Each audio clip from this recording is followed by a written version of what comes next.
আসসালামু আলাইকুম, welcome to my channel. আশা করি সবাই ভালো আছেন। আলহামদুলিল্লাহ, আল্লাহর রহমতে আমরা সবাই ভালো আছি। আপনারা যে যেখানেই থাকেন সবাই সবসময় ভালো থাকেন, সুখে শান্তিতে নিরাপদে থাকেন, পরিবার পরিজনদের নিয়ে, এটাই সবসময় কামনা করি। শুরু করছি নতুন একটি ব্লগ, আশা করি আপনাদের কাছে ভালো লাগবে।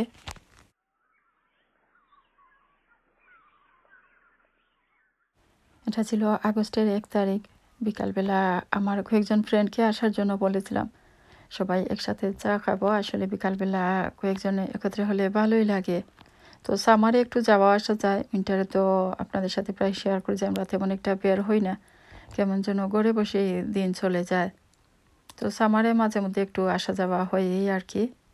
তো আসলে বিকালবেলা এমনিতে একটু চা খেলেও, কারো করে গেলে, একটু বেড়াতে গেলে বা এমনিতে কয়েকজন ফ্রেন্ড একসাথে হলে আসলে অনেক সুন্দর সময় কাটানো যায়, এটাই আর কি। সবার লাইফে আসলে অনেক রকম ব্যস্ততায়, অনেক রকম ঝামেলায়, দুঃখ কষ্টে অনেক কিছুই নিয়েই যায়। ব্যস্ত জীবনে মাঝে মধ্যে 2-3 ঘন্টা একটু হাসি আনন্দে বা একটু ফ্রেন্ডদের সাথে একটু আড্ডায় আসলে অন্যরকম সময় কাটে। ঘরে যেহেতু কাজ চলছে, তো এজন্য আর তেমন একটা রেকর্ড করা হয়নি, তো অল্প একটু ভিডিও ক্লিপস ছিল, সেগুলোই আপনাদের সাথে শেয়ার করলাম। তো দেখতে পাচ্ছেন ঘরের কাজ একটু একটু করে এগিয়ে যাচ্ছে, যদিও আসলে বেশ অনেকখানি কাজ রয়ে গেছে, আসলে এখনো অনেক সময়ের দরকার। তো এই তো বলেছিলাম যে কিচেনের কিচেনের পাশেই আমাদের পানির লাইন। তো সেই পানির লাইন একদিক থেকে কেটে মনে হয় অন্যদিকে নিয়ে যাওয়া হচ্ছে, বা আরেকটা পাইপ দিয়ে হয়তো একদিক থেকে কেটে আরেকদিকে নিয়ে যাওয়া হচ্ছে। এক্সটেনশনের কাজের এই ভিডিও ক্লিপসগুলো বা কিছুটা আমার চ্যানেলে স্মৃতি হয়ে থাকবে, এজন্য আপনাদের সাথে শেয়ার করছি। আসলে যারা করাবেন, হয়তো কাজ করাবেন, তাদের হয়তো একটু আগ্রহ থাকতে পারে, আপনারা দেখতে পারেন। তো দেখতে পাচ্ছেন এক্সটেনশনের নিচে বা গার্ডেনের যে স্ল্যাবগুলো ছিল, সেগুলো তো ওরা আগেই তুলে নিয়েছিল। তারপরে এর মধ্যে বালু টালু পাথর এগুলো কিছু বিছিয়েছে। তারপর দেখতে পাচ্ছেন আবারও সিমেন্ট বালু কি মিক্স করে ওরা, মনে হয় এটাকে ডালাই না কি বলে, তো এটা দেয়া হয়েছে। এগুলো শুকানোর পর বাকি কাজটুকু চলবে। 6 মিটার এই জায়গার মধ্যে শাওয়ার, টয়লেট হবে, ডাইনিং রুম হবে, কিচেন হবে। তো বুঝতেই পারছেন তেমন একটা বড় হবে না কোনো কিছুই। এরপর আলহামদুলিল্লাহ সব কিছু যে সেপারেট বা আলাদা আলাদা হচ্ছে, এটা আর কি। অনেকে বলেছিলেন যে ওপেন ডাইনিং বা কিচেন রাখার জন্য। তো আমার আবার পার্সোনালি আসলে অতটা ওপেন ডাইনিং কিচেন তেমন একটা পছন্দের না। তো আমাদের ডাইনিং কিচেন পুরোপুরি যে ওপেন ওরকম না, তবে একটু ওপেনই বলা যায়, কেননা আমরা ডাইনিং আর কিচেনের মধ্যখানে কোনো দরজা দিচ্ছি না আপাতত। যদি ভবিষ্যতে প্রয়োজন মনে করি তো দরজা দিব। এমনিতে কিছুটা জায়গা এমনিতে ওপেনই থাকবে। তো দেখতে পাচ্ছেন বিল্ডাররা কাঠ দিয়ে পার্টিশন দিয়ে দিচ্ছে ভিতরের ওয়াল না, ঠিক কাঠের পার্টিশন আর কি। আর ওই যে বাথরুমের ওয়ালটাও কিন্তু ওরকমই কাঠ দিয়ে পার্টিশন দেওয়া হচ্ছে। তো আপনারা দেখতে পেয়েছেন কতটুকু জায়গা বা কতটুকু উড দিয়ে পার্টিশন দেওয়া হচ্ছে, এই তো দেখতে পাচ্ছেন। তো এতটুকুই আসলে লম্বা কাঠগুলোর মধ্যে। তারপর প্লাইউড কি একটা আছে, ওইটা দিবে, তারপর প্লাস্টার বোর্ড, তারপর প্লাস্টার করবে। আর এই তো এদিকে ইলেকট্রিক্যাল লাইন নেওয়া হচ্ছে, কেননা নতুন জায়গায় তো ইলেকট্রিক্যাল লাইন দিতে হবে। তো ওয়্যারগুলো টানা হচ্ছে। ওদেরকে বলেছিলাম যে ওই যে লম্বা লম্বা উড, ওগুলোর পাশে আরও যেন কিছু দেয়। তো ওরা কিছুতেই আসলে মানতে রাজি না, বা আর দিবেই না, এরকম আর কি।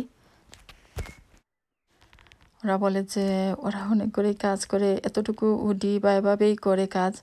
আসলে এগুলোর মধ্যে কিচেনের অনেকগুলো ইউনিট যেহেতু থাকবে, বিশেষ করে উপরের ইউনিটগুলো, এজন্য মনে হয়েছিল যে একটু হেভি হলে ভালো হয়। তো ওরা বলে যে না, এতটুকুই ঠিক আছে। বাথরুমের ওয়াল তো আসলে কোনো অসুবিধা নেই, কিন্তু কিচেনের ওয়ালগুলোতে উপরের দিকে যেহেতু কিচেনের ইউনিটগুলো থাকবে, টপ ইউনিটগুলো, এই জন্যই আসলে কেমন যেন লাগছিল। তো হয়তো ওরা সবার কাজ যেভাবে করেছে সেভাবে আমাদের কাজও করছে। ঘরের ভিতরের এই পার্টিশনগুলো যে এরকম কাঠের হয় এটা আমার জানা ছিল না।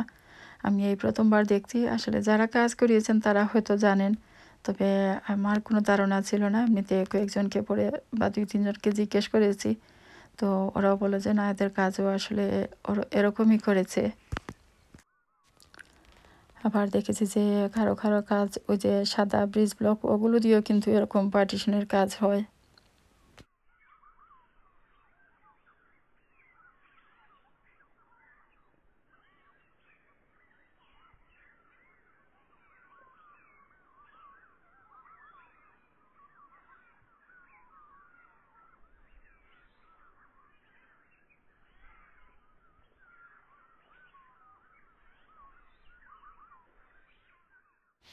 এটা একটা কাঁঠাল, এটা অচলের ওই যে শনি রবিবারে একটা সবগুলো ওইটা থেকে এনেছিলাম।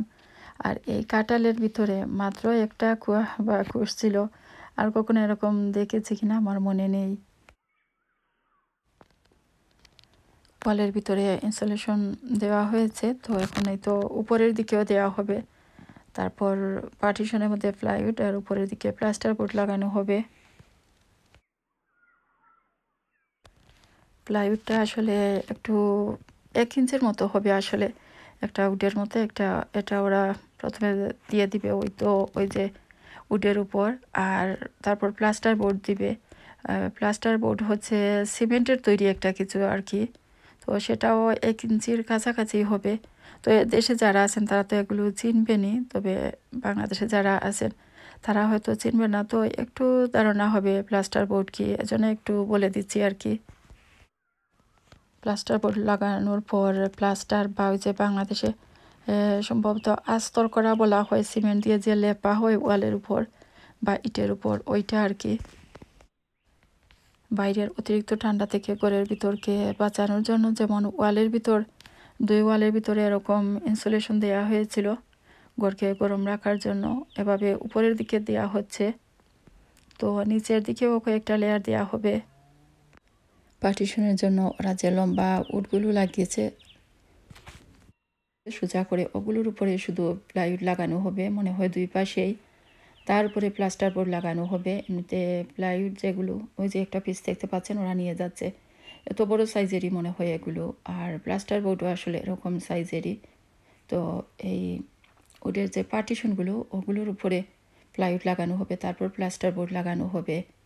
স্ক্রু দিয়ে মনে এগুলো লাগিয়ে দেয়। আর নর্মাল যে ওয়ালগুলো দেখতে পাচ্ছেন ব্রিজ ব্লক বা এমনিতে ওয়ালগুলো, সেগুলোর উপর সিমেন্ট দিয়ে প্লাস্টার বোর্ড লাগানো হবে, তারপর আবার সিমেন্ট দিয়ে একটা আস্তরণ বা প্লাস্টার করা হবে। চারপাশের দেয়াল আর উপরের দিক প্লাস্টার বোর্ড লাগিয়ে দেওয়া হয়েছে। প্লাস্টার বোর্ডগুলো ওরা বড় স্ক্রু দিয়ে জোড়া লাগিয়ে দেয়। তারপর প্লাস্টার বা ওই যে দেশের মতো সিমেন্টের যে একটা আস্তরণ বা লেপে দেওয়া হয়, আস্তরণ লাগানো হয়, ওইটা করা হবে। ইলেকট্রিক লাইনগুলো উপরের দিকে আর কি সিলিংয়ের মধ্যে দিয়ে নেওয়া হয়েছে। পানির লাইনও গ্যাসের পাইপও অনেকগুলো লাইন আসলে উপর দিকেই নেওয়া হয়েছে, শুধু মনে হয় একটা পানির পাইপ নিচ দিয়ে নেওয়া হয়েছে। এত কিছু বলছি আসলে সব কিছু তো মনেও নেই, কেননা এই কাজগুলো মনে হয় 1 মাস আগে হয়ে গিয়েছে। তো একটু একটু বলছি আর কি, যতটুকু মনে আছে আমার জন্য একটু স্মৃতি হয়ে যাবে, বা কখনো ভুলে গেলেও হয়তো আবার ভিডিও দেখলে মনে পড়বে, বা যারা নতুন এরকম কাজ করাবেন তাদের একটু ধারণা হবে। যদিও আপনারা ইউটিউবে গিয়ে যে কোনো কাজের জন্য যে কোনো কিছু লিখে সার্চ দিলেই কিন্তু পেয়ে যাবেন। আর যারা এরকম বিল্ডিং ওয়ার্কের কাজ বা ভিডিওগুলো বানায় কাজ দিয়ে, তো সেগুলিতে গেলে কিন্তু আপনারা আরও ডিটেলস সব কিছু জানতে পারবেন।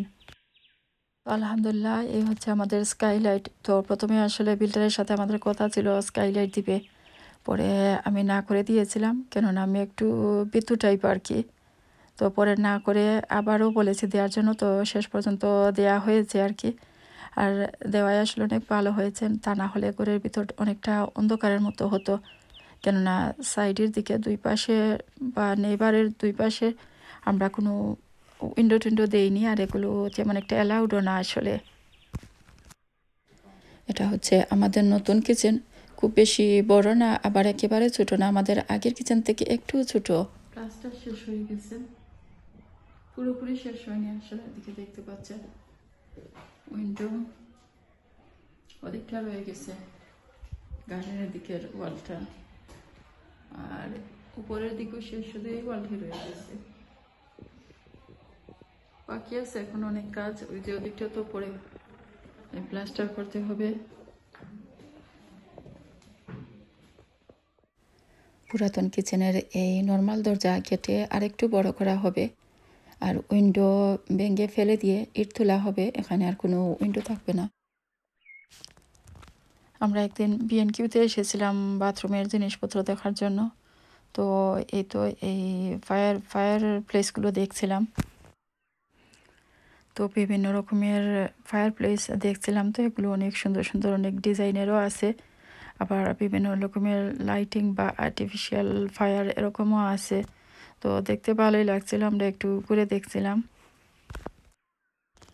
অনেকেই আজকাল যারা নতুন কাজ করাচ্ছেন করে, তারা অনেকেই আসলে ফায়ার গার্ড বা ফায়ার প্লেস এগুলো ভেঙে ফেলছেন। তো ঠিক আছে, এমনিতে জায়গা বের হয় বা সুন্দরও লাগে, তবে শীতের দেশে মনে হয় যে একটু এরকম ফায়ার প্লেস বা ফায়ার গার্ড থাকলে ভালোই লাগে, আসলে একটু কোজি বা কমফি লাগে, দেখতেও অন্যরকম লাগে। প্রথম যখন এদেশে এসেছিলাম, আমাদের ঘরে বা সবার ঘরে আসলে দেখতাম যে ফায়ার প্লেস ছিল, আর উইন্টারে বা একদম খুব বেশি যখন ঠান্ডা পড়তো সবাই এরকম আগুন জ্বালিয়ে রাখতো, বা যখন বাইরে থেকে করে আসা হতো বা এমনিতেও ঠান্ডার সময় মনে হতো যে সবাই একটু আগুনের পাশে গিয়ে বসতো, ওটার হিট বাড়িয়ে দিত, তো অন্যরকম একটা ভালো লাগতো, ঠান্ডার দেশই মনে হতো। 10, 15, 20 বছর আগে যাদের গড়ে ফায়ার প্লেস ছিল, আমার মনে হয় এখন সেই পরিচিত মানুষগুলো কারো গড়ে কিন্তু আর ফায়ার প্লেস নেই। বর্তমানে ঘরদ্বারের অবস্থা এত এলোমেলো, আসলে উপনিত সব কিছুই বলে বোঝানো যাবে না। তো এই বাকেটগুলো জোগাড় করেছি, যেহেতু কিচেনে একটা শোকেস ছিল, তো সেটা থেকে বাসনপত্র সরাতে হবে।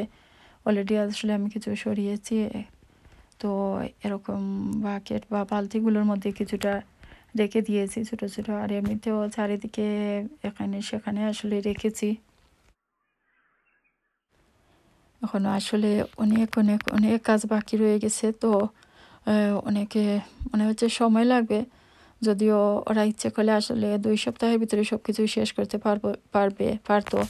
তো আসলে কোন দিন যে শেষ করবে জানি না। দোয়া করবেন সবাই একটু বেশি করে প্লিজ, যাতে তাড়াতাড়ি শেষ হয়ে যায়, কেননা আপনারা জানেন এখন ঠান্ডা পড়ে গেছে। ইচ্ছে করলে আসলে এখন যখন তখন সেন্ট্রাল হিটিংও অন দিতে পারছি না। নতুন ওয়ালগুলোর প্লাস্টার হয়ে গেছে, গ্যাস ইলেকট্রিক্যাল লাইন টানা হয়েছে, যদিও ইলেকট্রিক এখনও পাস করা হয়নি আর কি, ইলেকট্রিক্যাল লাইন কানেক্ট দেওয়া হয়নি মেইন বোর্ডের সাথে। হামজা একটা স্লশ মেকার মনে হয় আনিয়েছে, দেখতে পাচ্ছেন, তো এটার জন্য সে এক্সাইটেড কখন খুলবে। তো যাই হোক, সবাই দোয়া করবেন প্লিজ, আমাদের এই এক্সটেনশনের কাজটুকু যাতে তাড়াতাড়ি ভালোভাবে শেষ হয়। আসলে ঠান্ডা পড়ে গেছে, তো এখনও অনেক কাজ বাকি, তো একটু আসলে একটু না বেশ অনেকটুকু ঝামেলাই যাচ্ছে। আজকের ব্লগটিও বেশি লম্বা করব না, এখানেই শেষ করব। সবাই ভালো থাকুন, সুস্থ থাকুন, আমাদের জন্য সবাই দোয়া করবেন। আপনাদের জন্য রইল অনেক অনেক দোয়া। আজকের মতো এখানে বিদায় নিচ্ছি, আল্লাহ হাফেজ।